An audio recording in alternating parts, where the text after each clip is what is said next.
Hi, and welcome to another exciting episode of Social Studies. Once again, I'm going to be kind of brief today. You may have noticed a pattern. I'm trying to keep this shorter than I have been. So, this is 3.8 Timeline to Independence, Part 3. And we are going to be covering these two columns or panels or squares or rectangles or parts of the timeline which we will have probably talked about, depending on which group you're in or where you are at, we will have talked about the Boston Massacre, at least somewhat in class. We might not have gotten to the repeal of the Townshend Acts yet. We will be both talking about both of these more as well, but this way you're going to have the notes done ahead of time and we're going to be in good shape. All right, so and we should have all of this filled in up to here. So we will be up to filled in 1770. Just make sure you're there. All right, so we're going to be talking a little bit about Boston, Massachusetts. That seems to be the center of controversy in 1770, although there's other things going on in the other colonies. To give you an idea, this points to where Boston is. Boston, Massachusetts, of course, is in New England, one of the New England colonies with their short growing season and rocky soil. Just to give you some perspective, hopefully you recognize this outline is what will become one day the United States. And if we look over here, we have the UK. Here's the boot of Italy. That's the Mediterranean Sea. So this is Africa. That's Europe, etc. This is, of course, is the Atlantic Ocean over on this side. Look at how nice and blue it looks. And then the Pacific over here. Why did I tell you that? I don't know. I just felt like I should point it out to you. Zooming in a little bit, we see Massachusetts compared to New York. Again, this is pretty much all of this area is the New England colonies. New England is a part of the United States. You can see Cape Cod right there. Zooming in a little bit more to give you some perspective, here is Boston compared to Canandaigua, which is right here. So it's not that, it's a little bit of a jaunt, if you will, but it's a good place to visit once the virus is over. All right, zooming in even more, we can see this is sort of what Metropolitan Boston looks like today. You have the airport, Logan Airport over here. And I just want you to notice, like, this is their harbor. It's still, shipping is still a big thing.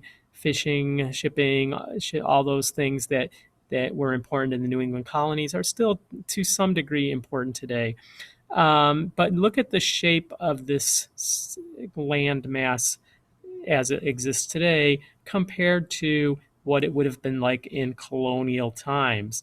Here you see it there, zoom back out. Okay, so this, if you know your geography, this is a peninsula. Peninsula is almost like an island, except it's connected to land by a narrow strip of land. This could be called an isthmus. It could be called a land bridge. But this is really the only way in and out of Boston by land is this one little strip. They called it the Neck, Boston Neck. Now, you might say, what happened to that neck? How did it get so fat? Well, over the years, over the last 250 years or so, because Boston kind of outgrew this little area, they landfilled and filled in a lot of this to create more land. You can see how it compared to the narrow strip, the narrow neck, how much bigger it is today. But it would have been back in 1770, it would have been a peninsula with only access by land would be this neck right there. All right, moving on. Just to give you an idea, a little bit about Boston, you can see shipping, trade, shipbuilding, of course, because it's in New England, short growing season, rocky soil. They live close together. Farming's not so profitable, etc. This is the old State House. This is where the Boston Massacre is going to occur, right outside this building, which was called the Customs House back then because it was British office for the customs officers who are the tax collectors, etc. And we've talked about the Boston Massacre already, the famous print by Paul Revere called The Bloody Massacre. It shows Captain Preston here giving the order to fire into the crowd of peaceful Bostonians, some of them merely out walking their dog, it looks like. Whether this is an accurate portrayal, we're not sure. Okay, so to fill in the first part of your notes, it's going to be, let me just make sure I'm reading along. I'm trying to make this as simple as possible for you. You can pause it here, but it was a confrontation or riot question mark between British soldiers and an angry crowd in Boston. I will tell you one thing is the crowd here may have been peaceful, but it was angry. All right, shots. Please excuse this interruption. Okay, shots were fired and 5 colonists were killed, including a man named Crispus Attucks. Crispus Attucks is an African American considered to be the first person killed, sometimes first person killed in the Revolution, depending on how you define the term revolution. He was a former enslaved person who was one of the leaders. He worked on ships. He was a sailor and was, in his spare time, was a revolutionary. He was one of the protesters, and he was free at this point. Now, the reason he's worth mentioning is that for a long time, African Americans were kind of erased from American history. And it wasn't like creating some new history when they pointed out the fact that, oh, yeah, Crispus Attucks was an African American. He was the first one killed. But it's just that's a name that, most Americans probably would know. So I just want to make you aware of that name. All right. The colonist reaction, the colonists grow even more angry and they use propaganda. This is a word you're going to need to know. Practice saying it right now. Propaganda.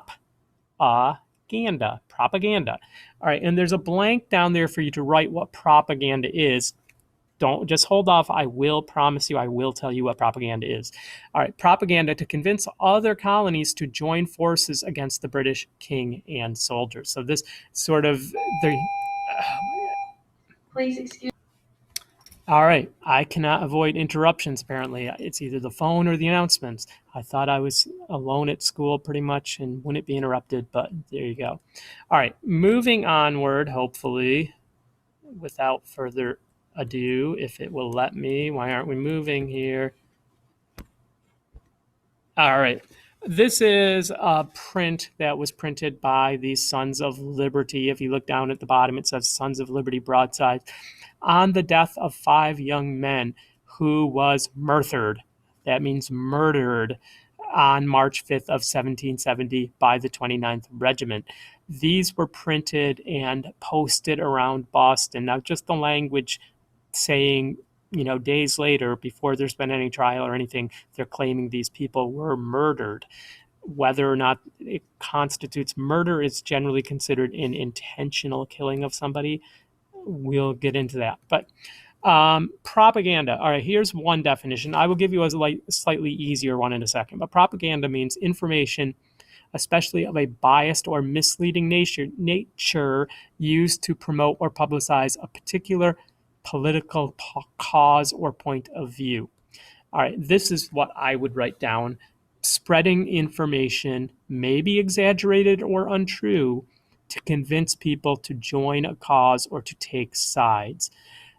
These are all some examples up here of propaganda, but you can pause it here. Propaganda is something that, it's a lot of times what one side would consider factual news, another side would consider propaganda. So it's not always crystal clear what's propaganda and what's factual, but just keep that in mind, and you can pause and write down that definition of propaganda. Moving on, this is an example more of non-propaganda. This was also drawn by our friend Paul Revere to be evidence at the trial. This is some kind of a map, a sketch showing where the bodies were. And this is like a crime scene photo, but a crime scene drawing. This would be the customs house right there. And you can see what happened there. This would maybe be a little more realistic image, or this one might even be more realistic, but we don't really know exactly what caused it. We'll get into that in class a little bit, but this is the image that becomes, even though it may be propaganda, this becomes the interpretation, the view, the facts for people in the colonies, and especially in the New England colonies. Okay, now because of all the protests, one thing that is going to happen is to calm things down, Parliament will repeal the Townshend Acts. Because of all the protests, boycotts, riots, etc., Britain underlined the word repealed, underline repealed, all parts of the Townshend Acts except for the tax on tea. They kept the tax on tea because they wanted to show that they still could tax the colonies if they wanted to. Even though they were being kind and nice and getting rid of the tax, if they wanted to, they still could. And just to prove it, they're going to tax our tea. We'll see if that causes any trouble. The colonists' reaction, they're still angry, but they're also starting to feel like they have the power to force Britain to give in, that they can kind of make the mother country do whatever they want. All they have to do is kick and scream and cry and throw a little fit, and the mother country will give in, because it's becoming kind of a pattern here with their protests and boycotts and riots, and then repeal of laws. Now, repeal, make sure you write that down at the bottom, means to cancel, reverse, undo, nullify, get rid of a law. You don't need to write all of those, but know what it means in general. Okay. So you should have filled in these two. We should have this sheet all filled in. If you happen to miss anything, hopefully you're not fast forwarding here just to get to this. But if you want to, you could pause here just to make sure that you have the keywords underlined and things like that. All right, now to the creative notes part of the assignment. You should have already done numbers 1, 2, and 3. The Stamp Act, taxation without representation, should be 1. Quartering Act should be number 2. Writs of assistance, which is located in the Townshend Act parts of the notes. And then this one is going to be the Boston Massacre / propaganda. Now remember to label these nicely up at the top. If you don't have your paper, you can use any paper, it will work. And here's a good example of one nicely labeled on top. It's nice, it's neat, it's clear. This is along the lines of something that you should have. Of course, yours, you've already done one about the Stamp Act, but I'm just using this as an example.